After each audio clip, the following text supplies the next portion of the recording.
继续来看这个政府官员是食米唔知影米价，这位是主计长朱德民。昨到立法院备询，立委甲问讲，蚵仔面线一碗偌济？伊来回讲20块，互批评不食人间烟火，唔知影老百姓的艰难。行政院长苏贞昌早起是公开邀请到主计长做伙去食蚵仔面线。早起朱德文这个朱德民呢是来背回讲，伊听做是清的清面线，才来回讲一碗20块。若互批评讲不食人间的烟火，伊嘛回甲真艺术咯，讲有影家己无咧部分。蚵仔面线大概20块左右吧，20块左右吧，20块左右吧。一碗蚵仔面线，主计长朱德民讲只要20块，敢会甲行情差伤济？早起入去到立法院备询的进前，佮重新澄清一摆。我以为是只有面，谢谢。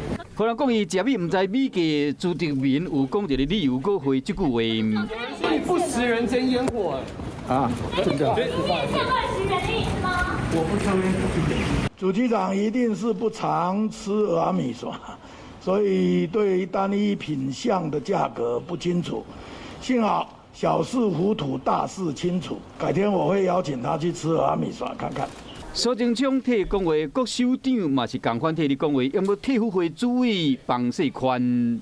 他有买过20元的蚵仔面线，50年前可以。对了，讲蚵仔面线20块，讲到较早，朱德民也被问到讲民众市场这物件，伊的回答拢安尼。卤肉饭从去年到现在涨多少钱呢？